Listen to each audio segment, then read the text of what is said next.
from the very beginning of this Congress, House Democrats have been governing for the people. HAKEEM Jeffries is a prominent figure in American politics, known for his dedication to serving his community and advocating for change. Born and raised in Brooklyn, New York, Jeffries grew up witnessing the challenges faced by many in his neighborhood. Inspired by a desire to make a difference, he pursued a career in law where he fought for justice and equality. Thank the distinguished gentlelady from Connecticut, Rosa DeLauro, for her leadership, all of my colleagues in government. I rise today to have a conversation with the American people. And so strap in, because this may take a little while.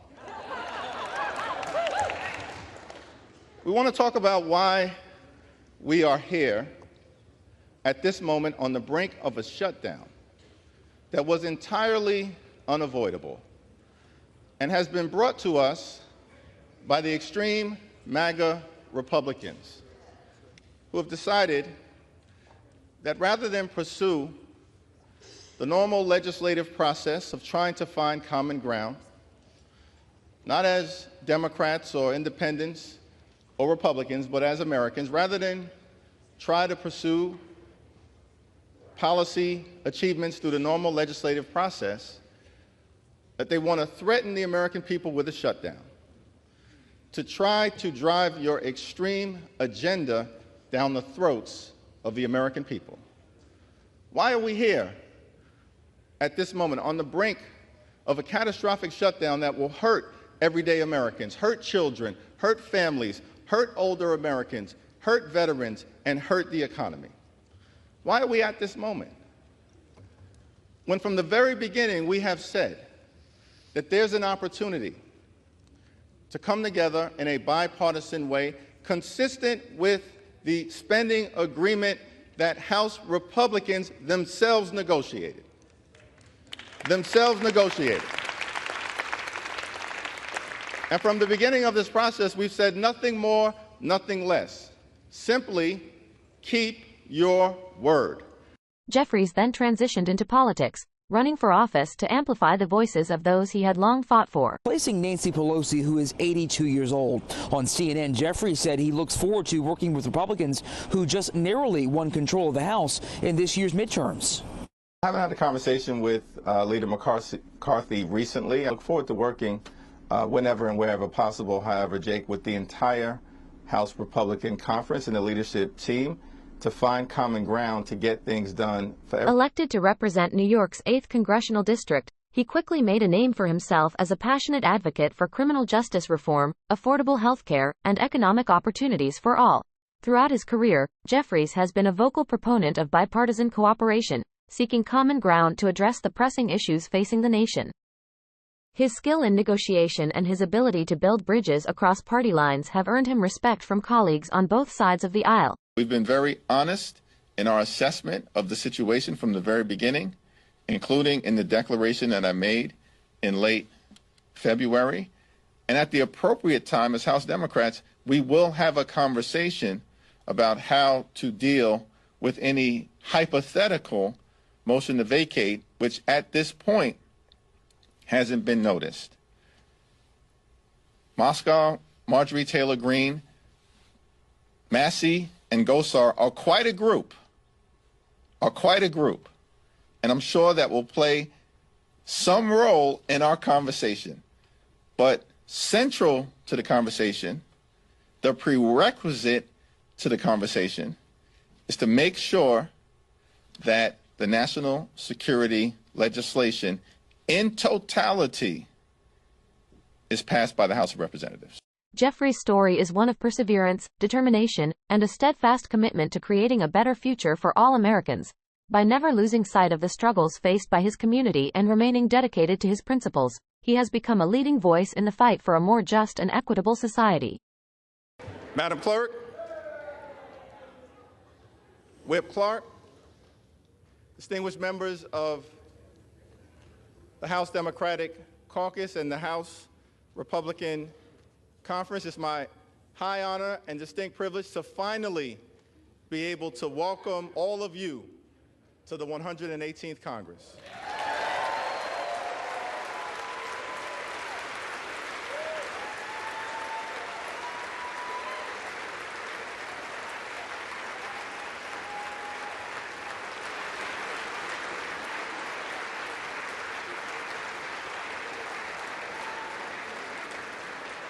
Let me just begin by thanking my good friend, Pete Aguilar, for his very generous words of introduction and for placing my name into nomination a total of 9 times.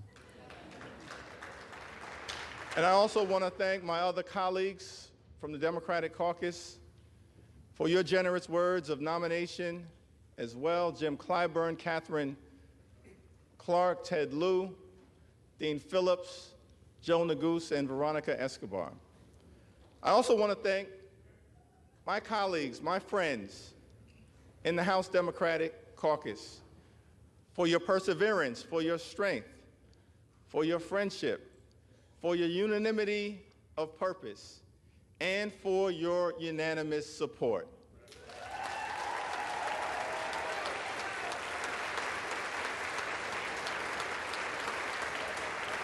And I simply want to say that that showing of strength is not for any one particular individual.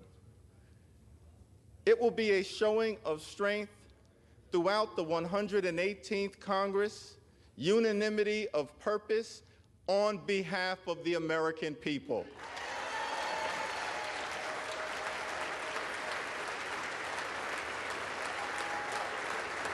Before I proceed any further, let me begin by acknowledging the distinguished gentle lady from the great state of California, the iconic, the heroic, the legendary Speaker Emerita, Nancy D'Alessandro Pelosi.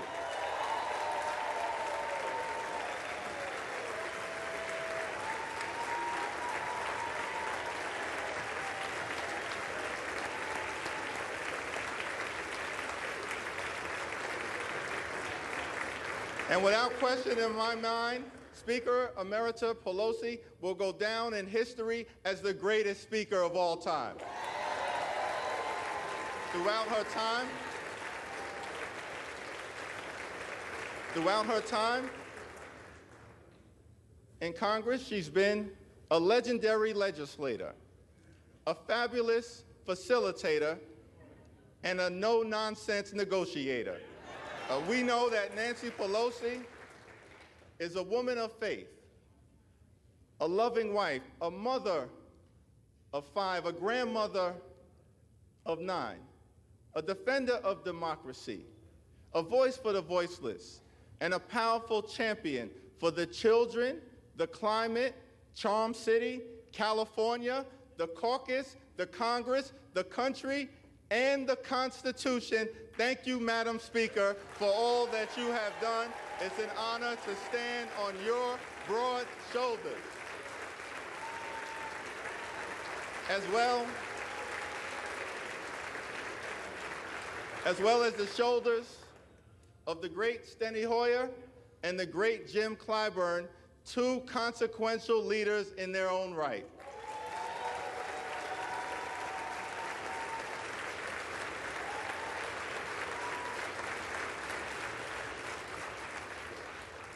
Now, the scripture says in Galatians, let us not become weary in doing good, for at the proper time we will reap a harvest if we do not give up.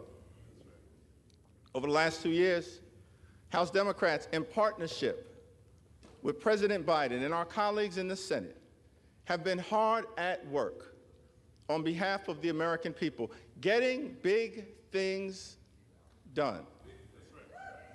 We passed the American Rescue Plan, saved the economy from a deep recession, put shots in arms, money in pockets, and kids back in school. We passed the Infrastructure Investment and Jobs Act to create millions of good-paying jobs, fix our crumbling bridges, roads, tunnels, our airports, a sewer and water system, our mass transportation systems, and ensure high-speed internet access in every single community.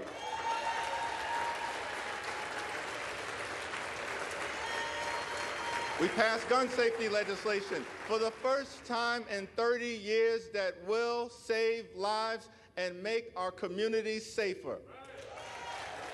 We passed the Chips and Science Act to bring domestic manufacturing jobs back home to the United States of America and ensure that our workforce has the skills to succeed in the 21st century economy. And we passed the Inflation Reduction Act to strike a dramatic blow against the climate crisis, set our planet on a sustainable trajectory forward, lower energy costs, strengthen the Affordable Care Act, lower health care costs, and drive down the high price of life-saving prescription drugs for millions of Americans.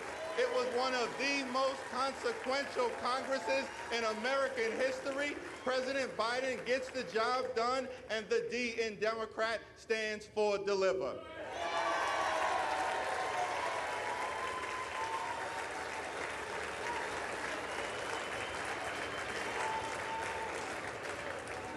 So over the next 2 years, over the next 2 years,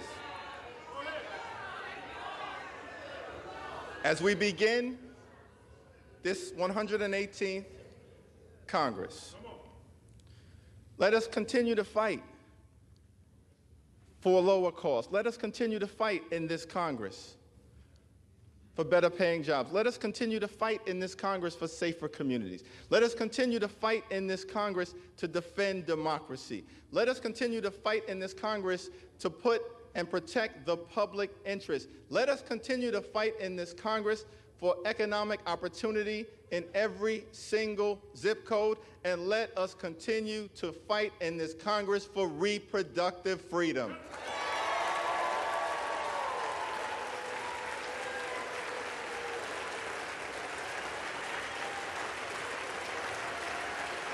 Because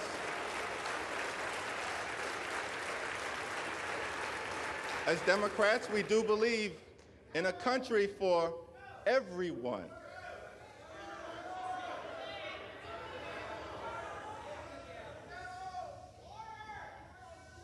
We do believe in a country for everyone, a country that provides for the poor, works for working families, makes sense for the middle class, stands up for senior citizens, innovates in the inner city, strengthens suburban communities, helps out the heartland, and revitalizes rural America. We believe in a country with liberty and justice for all, equal protection under the law, free and fair elections, and yes, we believe in a country with the peaceful transfer of power.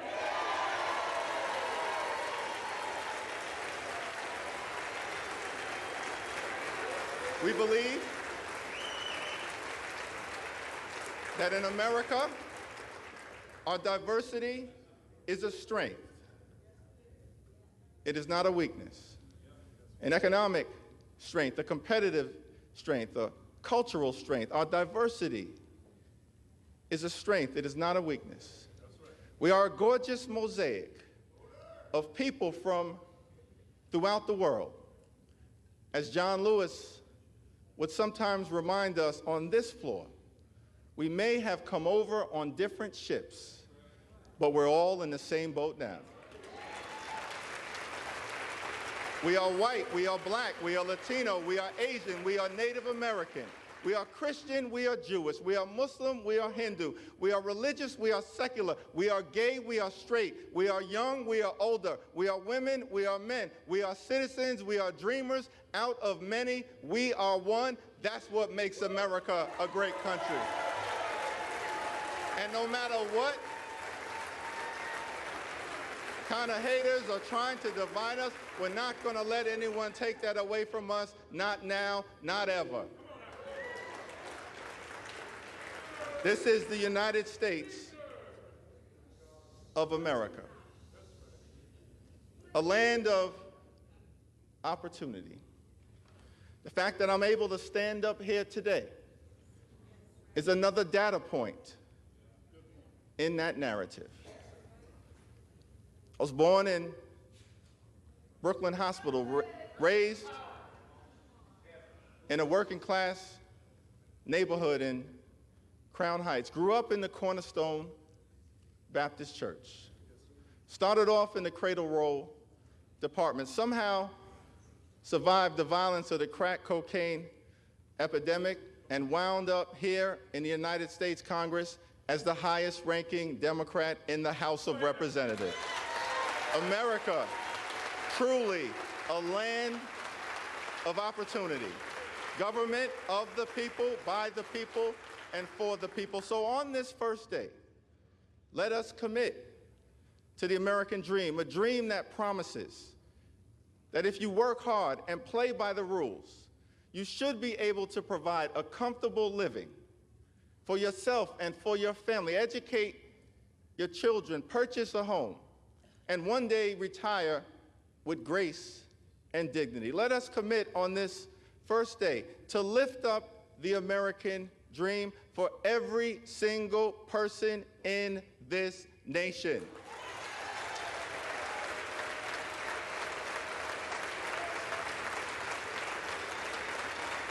Now, I recognize that this is a moment of transition. As we transition from one Congress to the next, from one majority to the next, from a year of accomplishment to a year of ambiguity, a moment of transition. The American people, understandably, after the events of this week, recognize that the Congress is at a fork in the road and are asking the question, what direction will we choose? On this first day, I do not pretend to answer that question on behalf of my colleagues on the other side of the aisle, but we do extend our hand of partnership to you and want to make clear that we extend and intend to try to find common ground whenever and wherever possible on behalf of the American people.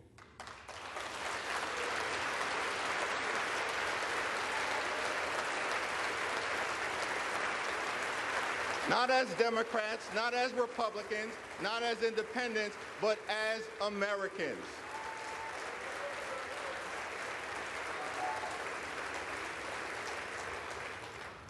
But I also want to make clear that we will never compromise our principles. House Democrats will always put American values over autocracy, benevolence over bigotry, the Constitution over the cult, democracy over demagogues, economic opportunity over extremism, freedom over fascism, governing over gaslighting, hopefulness over hatred, inclusion over isolation, justice over judicial overreach, knowledge over kangaroo courts, liberty over limitation, maturity over Mar-a-Lago, normalcy over negativity, opportunity over obstruction, people over politics, quality of life issues over QAnon, reason over racism, substance over slander, triumph over tyranny, understanding over ugliness, voting rights over voter suppression, working families over the well-connected, xenial over xenophobia, yes we can over you can't do it, and zealous representation over zero-sum confrontation. We will always do the right thing by the American people. So let us not grow weary of doing good, for the American people will reap the benefit of the harvest if we do not give up. God bless you, God bless the House, and God bless the United States of America.